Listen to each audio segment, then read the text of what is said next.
It's extraordinary. I planned to call you this evening to have you come and see me. All I can tell you is about an hour ago, Mary Ryan said she wanted to meet you. So here we are. Thank you, Mary Ryan. How do you do? I'm Sister Joan. How do you do, sister? You know, if the two of you are on the same wavelength, I'm in big trouble. Come, sit down. Did Margaret offer you some tea? She did. We declined.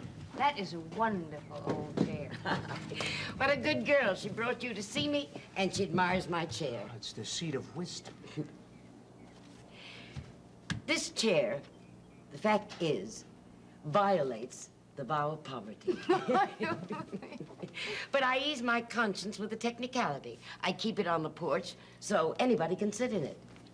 But they never do, because it's my chair. Where did it come from? Oh, it was given to me a long time ago with a fresh coat of yellow paint by Israel Kummel, because I settled an argument between he and his brother. That was long before Jack came to Good Shepherd. It belonged to their mother, and her family always called it the seat of wisdom. What was the argument about? Talmudic source. They were amazed to find that a Catholic nun knew Hebrew. Now, what I need from you is wisdom and some connections. What is it? Well, two of our girls come from a family of 3 children. The boy is our problem. He's 16 and out of Good Shepherd. He was expelled from 2 high schools. He tried trade school and dropped out. He comes here at all hours of the day and night to see his sisters. He's smart, he's tough. He needs a job. You know now why I thought of you. Drugs? Apparently not. Yet. A record? He has a card. For what? Peddling firecrackers, breaking and entering. Why can't the priests at Good Shepherd find something for him? He won't have anything to do with Good Shepherd. Can I ask you something? Certainly. If I go on a limb, get the kid a job, how do you know he'll work? He's smart. He has muscles. So then maybe he'll just rip off his employer. Jack, you may not do that to me.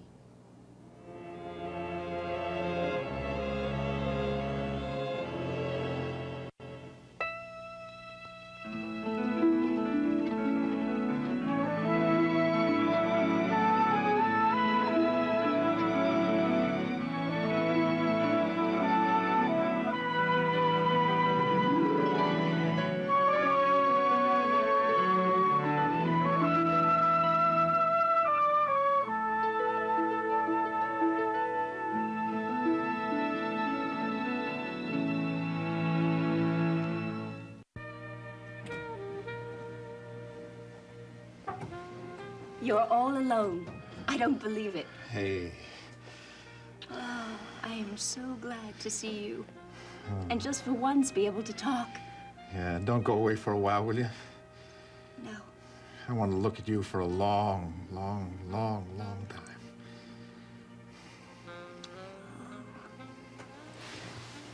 I wish that... I know.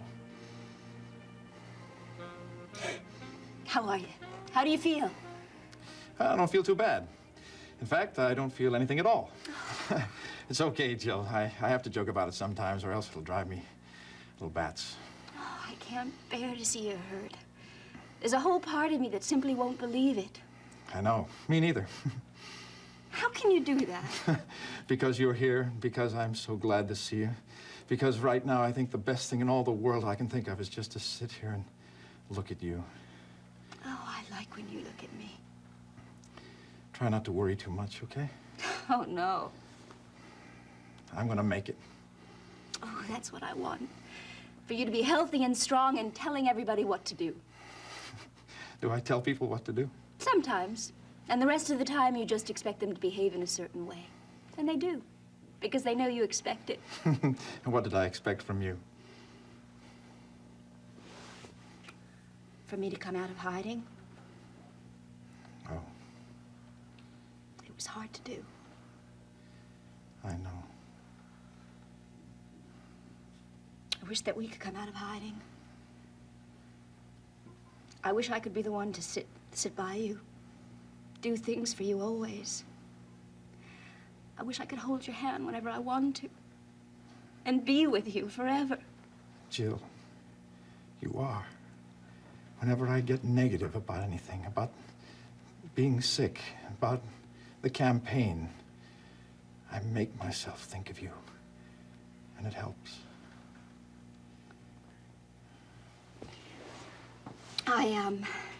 I've been thinking about working on the campaign, doing some more work.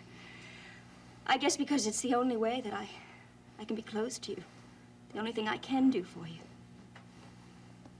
Then I keep thinking about if Dee's right. If people see me a lot. Will they know about us? You'd have to be careful, but you could see Mary if you want to. She's got your old friend Jack Finelli in tow these days. Oh, I know. She brought him to see me. He asked a lot of questions. I'm not exactly looking forward to what he's going to write, because he never has much good to say about anybody. Oh, Frank, let Finelli write whatever he wants to. The important thing is that you get well. I'm sort of counting on it. What did you do today? How have you been? What did you do this morning? Have some water. I was hoping you'd drop by. In fact, I was waiting for you. I did come by. But then I heard Dee's voice through the door, so... Yeah. She stopped by my office later on. Really? What for? Well, number one, she's staking out a claim on you. And number two, she was trying to be helpful. She's worried about that $6,500 that was stolen when you were in the emergency room. She wanted to know if the hospital was responsible. I said that they were, and she asked if I would file a claim on your behalf. She what? Well, I was going to do it myself, Frank. I mean, the hospital is liable. Yeah. Is there any way you can withdraw that claim? Is there still time? Well, sure. But, I mean, you might as well let me file. I mean, the hospital's insured. Yeah, let's just hold off for a while, okay? Really? Yeah, just hold up on it. And please, Jill, don't say anything to anybody about this, okay? Sure, if that's what you want. But, Frank, listen, it's your $6,500. The insurance company is not going to question your right to it. Well, the patient must be feeling better if you're talking business. Yeah, hi, Roger. It's about time for a little neurological working over. Any objections? No, maybe we'll find something new. Well, I wouldn't count on it, but anything's possible.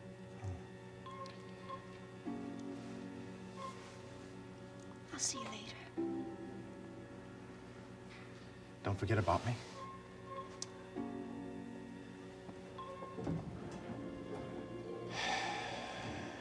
What was that about the $6,500 and an insurance company? What do you think it was about?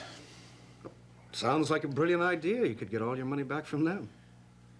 I don't see how you got through medical school. Oh? Because you seem to be trying very hard to get put into jail. No. If I made a claim on that money when I know that you took it, why, that's fraud and a felony. And, well, Roger, it makes you a thief instead of someone who just borrowed the money in a rather unorthodox way. Well, now that you put it that way. I don't want to get that money back from any insurance company, Roger. I want to get it back from you. You'll get it. But this just seemed much simpler. Well, enough of that. Let's take a look at you. I want to see if I can get any response from those sleeping muscles this morning. Yeah, me too.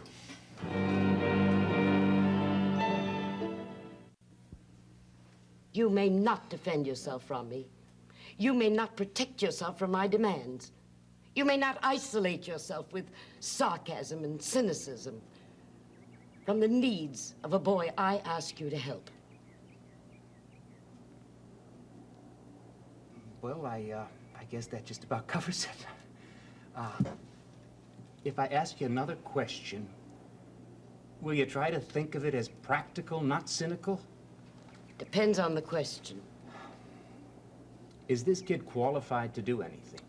I told you he has brains and he has muscles. Plus a J.D. card and a rotten attitude. Jack, But that wasn't sarcasm. It was an assessment. what can you do for him? I don't know, but I'll make some phone calls. Would you? Sure. Now? Right away.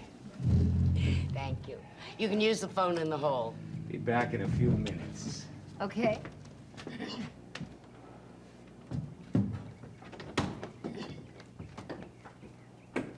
I have tried to do that so often, and I never get anywhere.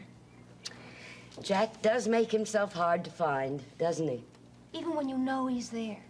But he's sending up smoke screens and being superior and questioning everything in that cool, remote way of his. I'd get so mad I could hit him. One or two people have on occasion. Have you known Jack very long? Well, I met him the first time when I was 14, but he doesn't remember. We really became friends this summer.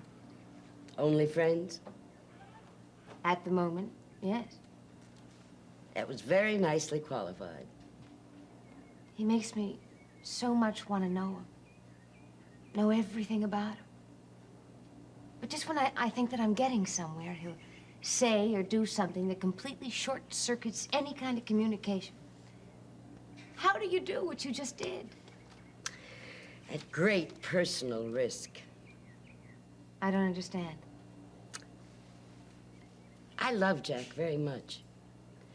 I'm always afraid when I make a demand, he'll become defensive and slam the door in my face. I've learned over the years that when that happens, to make a direct appeal. Sometimes it works, sometimes it doesn't. But I feel I owe him that risk. Why? When Jack was little, I allowed him to become too dependent on me emotionally. When I was reassigned, he took it very badly. You see, after his mother died, he built barriers. When I left Good Shepherd, he built walls. His mother was the first woman who deserted him. I wasn't the last. I think my desertion was the worst. I've spent 25 years trying to make up for it.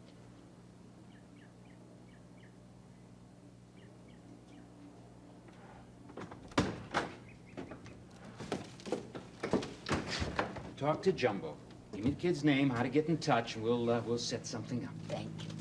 I'll call him this evening to give him a warning. Okay. I'm sorry, we have chapel in about 10 minutes, and I have to go. Will you come and see me again? Oh, I would really love to. Good. I'm very grateful. I love you. Okay. Be good. Mary, it's worth the effort. Goodbye. Goodbye, sister. Thank you.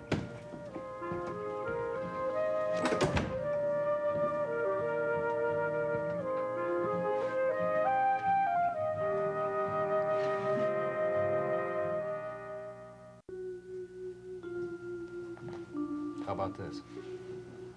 Nothing. Here? Can't feel a thing.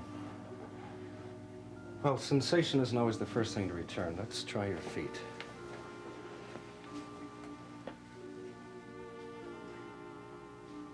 No? No. You're disappointed, aren't you? Well, let's just say I'm impatient. Morning, Doctor.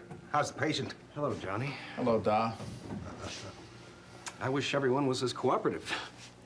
Any change? That's what we're trying to find out. Well, so far there's been no return of sensation. Oh. Well, still early, though, isn't it? Yes, but we could hope for some progress. I'd like to try one more thing.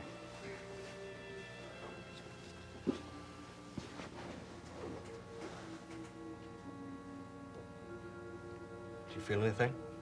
No.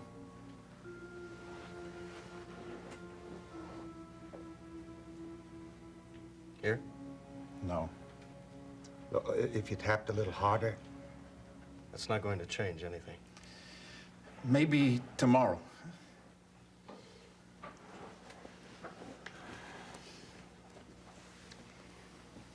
Frank, in some cases like yours, the function returns, even though the patient is unaware of it. And sometimes the doctors can't find any sign that it's happened. Well, that's the most encouraging thing you've told me so far. Now, I want you to try something for me, Frank. Okay. I want you to think about sending a message from your head down your back, along your left leg to the toes and your left foot. I want you to bend your foot, bend your toes. Well, I'll try. Now feel the message go down. Force it into your toes. Right.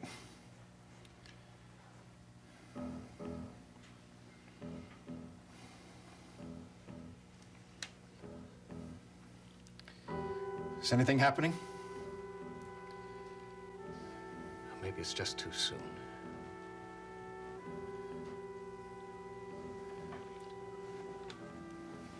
What do you think he ought to be able to move him, huh? Johnny, every case is different. You think he should be able to move him, right? Yeah.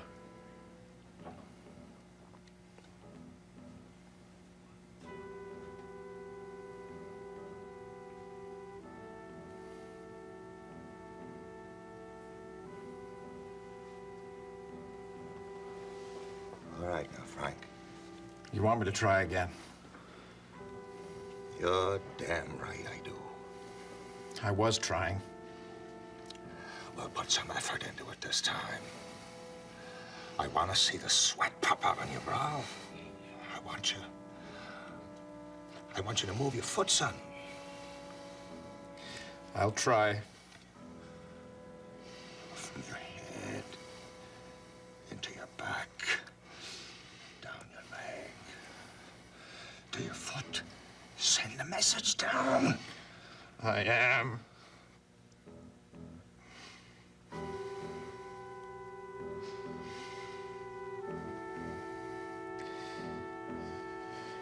Is there anything happening? I can't feel anything. Come on, Frank. Come on, let's go.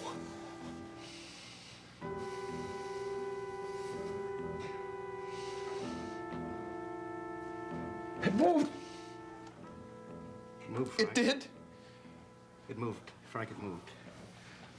That means the spinal cord is intact from your head to your toes. That's the first real sign of hope, Johnny. Oh, thank God. Light a candle for me, will you, Da?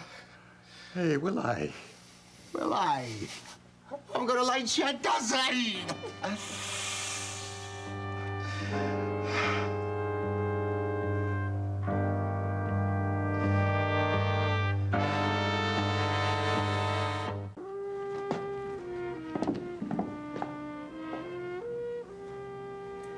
Listen, thank you for this. Come and see Joe. Mm-hmm. I'm glad you liked her, though I didn't see how it could miss. I really do want to come back. Well, we will soon. She wouldn't have asked you. She hadn't have meant it. What'd you talk about when I was calling Jumbo? You? That's what I thought.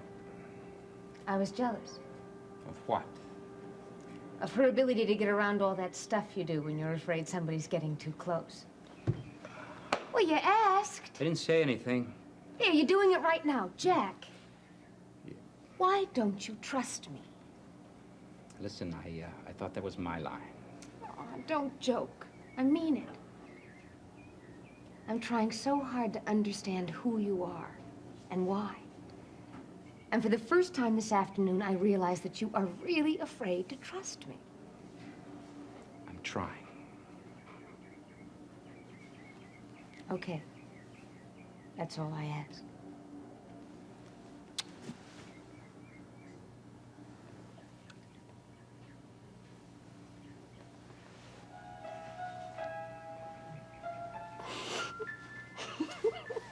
What's the matter? I just had this vision of 10 of the sisters and all those little girls looking at us from behind the curtain. Come on, I'll take you home in a cab.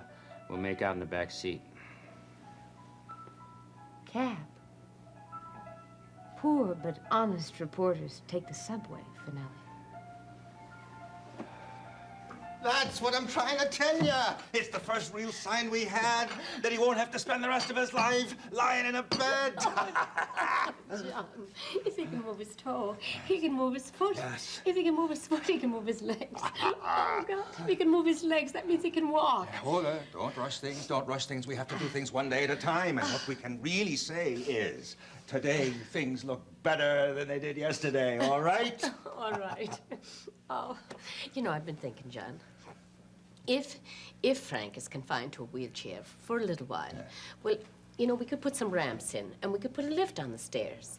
I mean, don't you think that Dee and he would want to stay here for a while under the circumstances? Well, we'll have to see what the circumstances are, and then we'll ask him. Yes.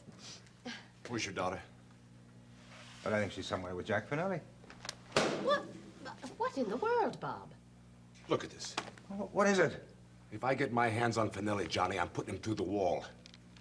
Look what he wrote about Frank.